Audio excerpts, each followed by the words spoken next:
Domenick ran very, very hard last year to win his assembly seat, and he's one of those guys who didn't take any of the "it's impossible, you can't win." He devoted himself to running, and I'm very happy to say at least we share a small part of the 4th District here in Camden County. Thanks, Domenick.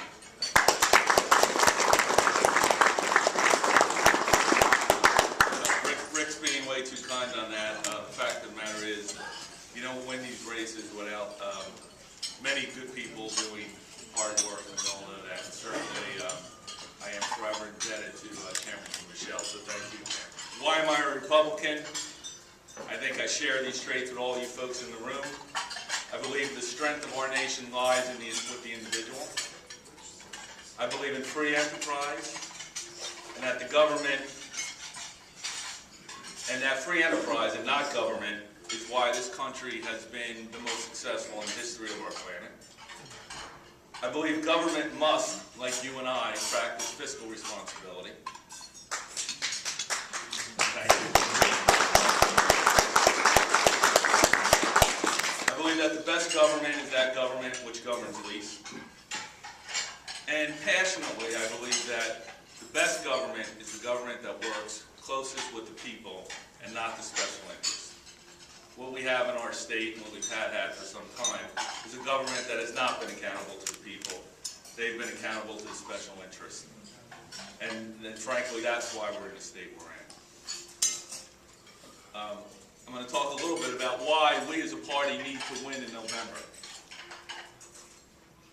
I think it's best summed up by a quote from John Adams: "The accumulation of all powers, legislative, executive, and judiciary, in the same hands, whether it's by hereditary, self-appointed, or elective, is the very definition of tyranny." We can look in Camden County and we can look in Gloucester County, and unfortunately, we see too many 5-0s and 7-0s in governing bodies. The result of that has been a lack of accountability to the voters. This is why we, as a party, need to win come November. What has this got in New Jersey? We're #1 in tax burden. #1 is the worst business climate. #1 in property tax burden. 5 worst states to conduct business in by 3 different publications. We are not competitive. Result, many people voting with their feet. Net loss of over 400,000 people in our state. Rutgers University did a study of former, and I say that with a great deal of happiness, former Governor Corzine.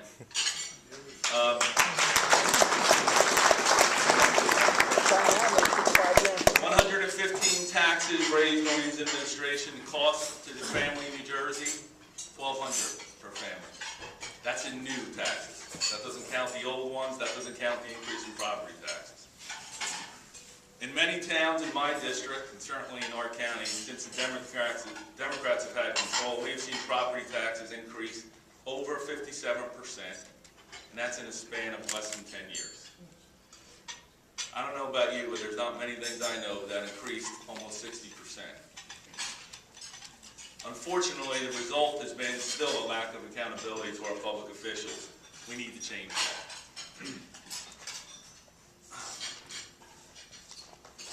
There's another great quote by a writer, George Bernard Shaw, that says, "A government which robs Peter to pay Paul can always count on the support of Paul." And in fact, that's what we have right now.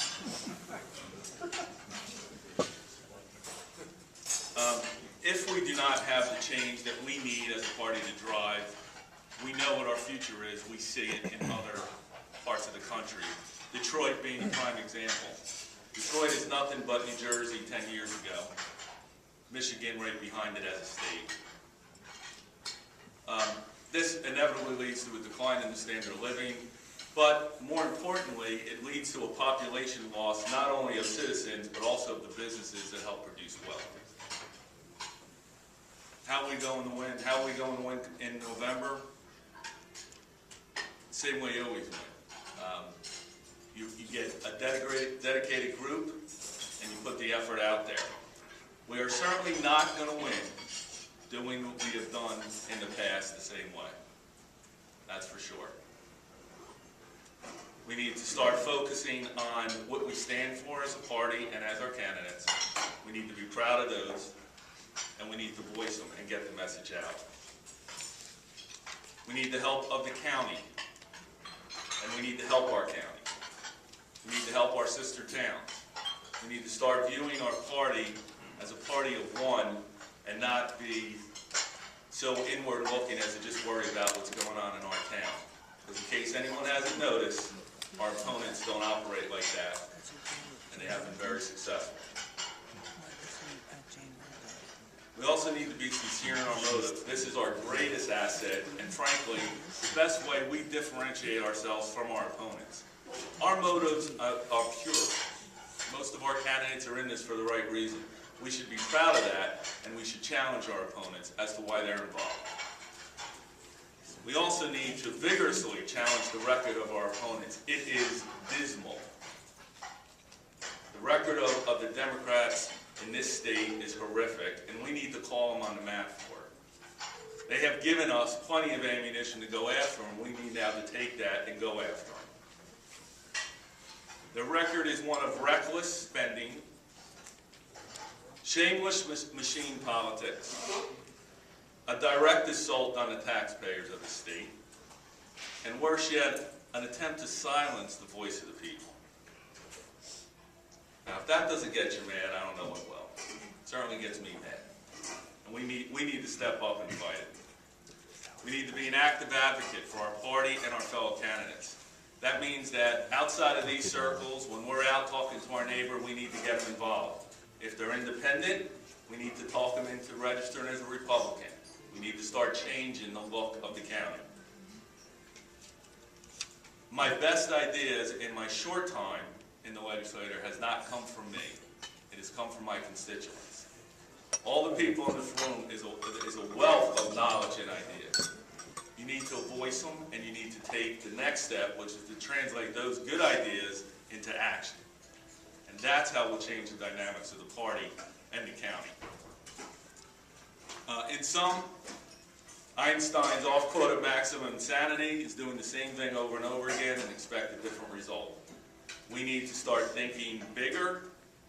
We need to start thinking like the majority party, because we will be come next election cycle.